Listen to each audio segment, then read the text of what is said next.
हिन वीडियो में पाण एक्सपोनेंशियली डिकेइंग साइनोसॉइडल वेव यानी सगायतन मुतनज़ल चुण लहर चिटण सिखंदासीं।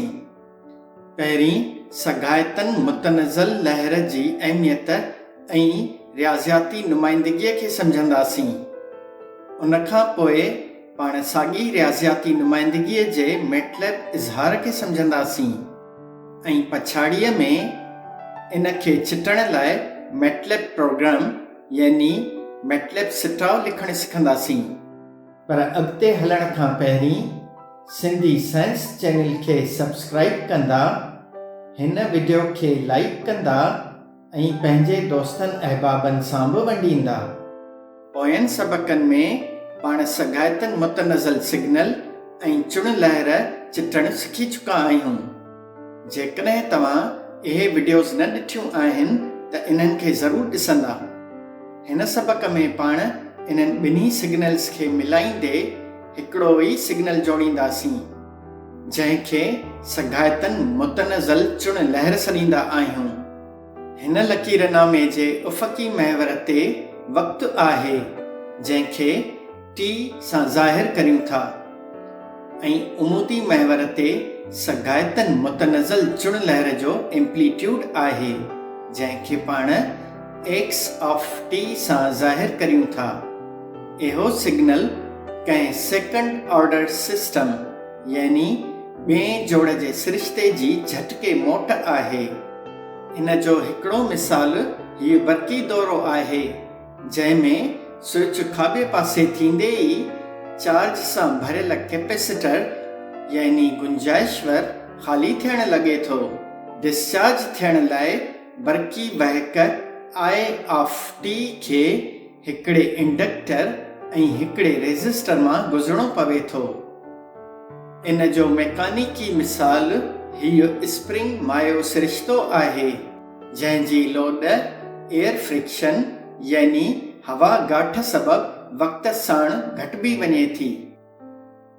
हीउ चुण लहर जो रियाज़ियाती इज़हार आहे। इन रियाज़ियाती इज़हार में अखर A चुण लहर जे वॾे में वॾे एम्पलीट्यूड खे ज़ाहिर करे थो। अखर F इन चुण लहर जी फ्रीक्वेंसी यानी कसरत खे ज़ाहिर करे थो। अखर T औकाती महवर जी नुमाइंदगी करे थो ऐं अखर फ़ाए फेज़ खे ज़ाहिर करे थो। जेकॾहिं चुण लहर जे बारे में तफ़सील सां सिखणु चाहियो था त मुंहिंजी हीअ वीडियो ॾिसी सघो था। हीउ एक्सपोनेंट सगायतन मुतनज़ल सिग्नल खे ज़ाहिर करे थो ऐं U ऑफ t इन हक़ीक़त खे ज़ाहिर करे थो त पंहिंजो सिग्नल ॿुड़ी वक़्त खां अॻु ॿुड़ी रहे थो। हाणे मैटलैब सिटाव लिखणु शुरू कंदासीं। मैटलैब खोलियो ऐं कमांड विंडो में टाइप करणु शुरू करियो। को बि नओं कमु शुरू करण खां अॻु आउं मैटलैब जी मेमोरी यानी संभार ख़ाली करण लाइ क्लियर कमांड इस्तेमालु कंदो आहियां। तंहिंखां पोइ क्लोज़ ऑल इस्तेमालु कंदो आहियां त जीअं अॻु में खुलियल फिगर्स बंदि थी वञनि। तंहिंखां पोइ कमांड विंडो खे साफ़ करण लाइ CLC कमांड इस्तेमालु कंदो आहियां। सभ खां अॻु में आउं A जो क़दुरु ॼाणाईंदुसि। इहो चुण लहर जो पीक एम्पलीट्यूड यानी इंतिहा वारो क़दुरु आहे। पाण को बि क़दुरु रखी सघूं था। आउं हिते हिकु रखां थो। साॻीअ रीति आउं फ्रीक्वेंसी यानी कसरत जो क़दुरु पंहिंजी मर्ज़ीअ मुताबिक़ 5 रखां थो। तंहिंखां पोइ आउं फेस जो क़दुरु पंहिंजी मर्ज़ीअ सां ॿुड़ी रखां थो।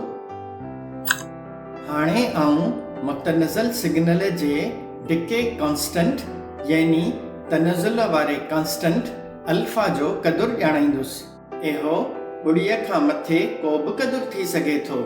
आउं 1/2 रखंदुसि। यादि रहे त मैटलैब या ऑक्टेव जो सिटाव डिजिटल कंप्यूटर यानी अददी गणपियूं कर ते हलंदो आहे, जंहिंजो मतिलबु इहो थियो त मैटलैब या ऑक्टेव में कंटिन्यूअस टाइम फंक्शन पैदा करे नथो सघिजे। पाण खे सैम्पलिंग फ्रीक्वेंसी यानी जुज़ाकारीअ जी कसरत जो मुनासिब क़दुरु ॼाणणो पवंदो त जीअं पाण खे गणपियूं कर जे पर्दे ते सुठी कुल औकाती चुण लहर नज़र अचे। ऐं सिफ़ारिश कंदुसि त जुज़ाकारी कसरत हमेशह चुण लहर जी कसरत खां 40 भेरा वॾी रखो। हाणे पाण सैम्पलिंग टाइम यानी जुज़ाकारीअ जी साही लहंदासीं, जेका जुज़ाकारी कसरत जी इनवर्स यानी उबत आहे। फिरणो टी टाइम एक्सिस यानी औकाती महवर जी नुमाइंदगी करे थो। ऐं चाहियां थो त मूंखे पर्दे ते मुतनज़ल चुण लहर जो आख़िरी क़दुरु लॻभॻि ॿुड़ीअ जेतिरो नज़र अचे। इन करे आउं औकाती महवर खे काटू 1 खां शुरू कंदुसि ऐं 7 ते ख़तमु कंदुसि, जॾहिं त स्टेप साइज़ TS रखंदुसि, जेका दरअसल जुज़ाकारीअ जी साही आहे। तव्हां पंहिंजी मर्ज़ीअ मुताबिक़ औकाती महवर इन खां वॾो या नंढो रखी सघो था। तंहिंखां पोइ सिग्नल खे ॿुड़ी वक़्त खां अॻु ॿुड़ी रखण लाइ स्टेप सिग्नल जोड़ींदुसि ऐं उन खे U जो नालो ॾींदुसि। सगायतन मुतनज़ल सिग्नल खे V जो नालो ॾींदुसि।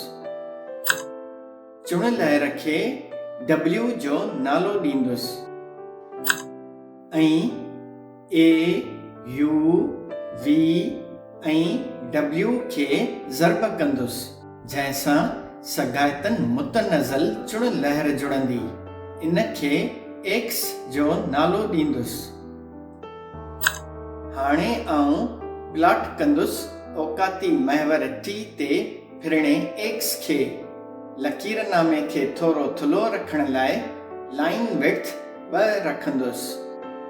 साॻी ई शिकिल में आउं ॿियो लकीरनामो बि चिटणु चाहियां थो, तंहिं करे होल्ड ऑन जी कमांड इस्तेमालु कंदुसि। तंहिंखां पोइ आउं प्लॉट कंदुसि औकाती महवर T ते फिरणे V खे। लाइन विड्थ साॻी 2 रखंदुसि। ग्रिड ॾेखारण लाइ ग्रिड ऑन जी कमांड इस्तेमालु कंदुसि।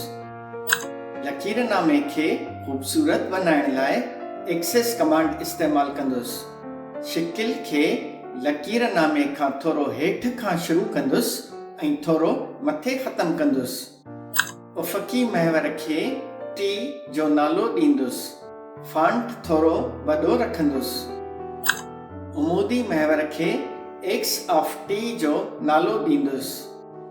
पछाड़ीअ में शिकिल खे उनवान ॾींदुसि। एक्सपोनेंशियली डिकेइंग साइनोसॉइडल वेव जो ऐं फॉन्ट साइज़ थोरी अञा वॾी रखंदुसि।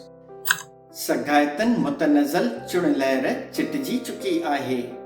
इन सां ई हीउ सबक़ु पुॼाणीअ ते पहुतो। कमेंट्स में पंहिंजी क़ीमती राय जो इज़हार ज़रूरु कंदा। मूंखे इजाज़त ॾींदा। ॾिसंदा रहो सिंधी साइंस चैनल।